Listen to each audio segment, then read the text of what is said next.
Bengaluru BTM ವಿಧಾನಸಭಾ ಕ್ಷೇತ್ರದ Jakkasandra ward ವೆಂಕಟಾಪುರದ 10ನೇ ಕ್ರಾಸಿನಲ್ಲಿ ಡಾಕ್ಟರ್ ಬಿ. ಆರ್. ಅಂಬೇಡ್ಕರ್ ರವರ 134ನೇ ಜಯಂತ್ಯೋತ್ಸವ ಕಾರ್ಯಕ್ರಮವನ್ನು ದಲಿತ ಸಂಘರ್ಷ ಸಮಿತಿಯ ವತಿಯಿಂದ ಹಮ್ಮಿಕೊಳ್ಳಲಾಯಿತು. ಈ ಕಾರ್ಯಕ್ರಮದಲ್ಲಿ ಸಾರಿಗೆ ಮತ್ತು ಮುಜರಾಯಿ ಇಲಾಖೆ ಸಚಿವ ರಾಮಲಿಂಗಾರೆಡ್ಡಿ ಮತ್ತು ಮಾಜಿ ಮಹಾಪೌರರಾದ ಮಂಜುನಾಥರೆಡ್ಡಿ ಕಾರ್ಯಕ್ರಮಕ್ಕೆ ಆಗಮಿಸಿ ಡಾಕ್ಟರ್ ಬಿ. ಆರ್. ಅಂಬೇಡ್ಕರ್ ರವರ ಭಾವಚಿತ್ರಕ್ಕೆ ಮಾಲಾರ್ಪಣೆ ಮಾಡಿ ಮಾತನಾಡಿದ ಸಚಿವ, ಸಮಾಜದಲ್ಲಿ ಮೇಲು ಕೀಳು ಎಂಬ ಭೇದ ಭಾವವನ್ನು ತೊಲಗಿಸಲು ಸಂವಿಧಾನವೆಂಬ ಅಸ್ತ್ರವನ್ನು ಬಳಸಿಕೊಂಡು ಎಲ್ಲಾ ಜಾತಿ, ವರ್ಗ, ಧರ್ಮೀಯರು ಸಹಬಾಳ್ವೆಯಿಂದ ಜೀವನ ನಡೆಸಲು ಎಲ್ಲರಿಗೂ ಸಂವಿಧಾನದಲ್ಲಿ ಮೀಸಲಾತಿಯನ್ನು ಕಲ್ಪಿಸುವುದರ ಮೂಲಕ ಸಮ ಸಮಾಜದ ನಿರ್ಮಾಣಕ್ಕೆ ಅಡಿಪಾಯ ಹಾಕಿದ ಮಹಾನ್ ಚೇತನ ಡಾಕ್ಟರ್ ಬಿ. ಆರ್. ಅಂಬೇಡ್ಕರ್ ಎಂದು ಹೇಳಿದರು.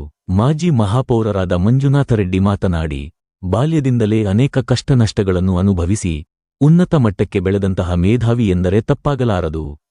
ತನ್ನ ಇಡೀ ಜೀವನವನ್ನು ಶೋಷಣೆಗೊಳಗಾದವರ ಪರವಾಗಿ ಧ್ವನಿ ಎತ್ತಿ ಅನೇಕ ಹೋರಾಟಗಳನ್ನು ಮಾಡುವುದರ ಮೂಲಕ 32 ಪದವಿಗಳನ್ನು ಪಡೆದು ಭಾಷಾ ಮಾತನಾಡಿ ವಿಶ್ವದ ಮಾನವತಾವಾದಿ, ಸಮಾನತೆಯ ಹರಿಕಾರ ಡಾಕ್ಟರ್ ಬಿ. ಆರ್. ಅಂಬೇಡ್ಕರ್ ವಿಶ್ವಕ್ಕೆ ಸಮಾನತೆಯ ಸಂದೇಶವನ್ನು ಸಾರಿದ ವಿಶ್ವ ಮಾನವತಾವಾದಿ. ಸಮಾಜ ಸೇವಕರಾದ ರಮೇಶ್ ಮಾತನಾಡಿ, ಎಲ್ಲ ಸಮುದಾಯ ಸೇರಿ ಅಂಬೇಡ್ಕರ್ ಅವರ ಭಾವಚಿತ್ರ ಇರುವ ಪುಷ್ಪ ಪಲ್ಲಕ್ಕಿ ತಂದಿರುವುದು ತುಂಬಾ ಸಂತೋಷವಾಗಿದೆ ಎಂದರು.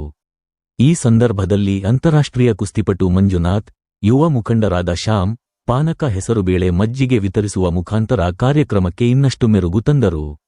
ಸಮಾಜ ಸೇವಕರಾದ ವೇದರೆಡ್ಡಿ ಮಾತನಾಡಿ, ಸಂವಿಧಾನ ಶಿಲ್ಪಿ ಡಾಕ್ಟರ್ ಬಿ.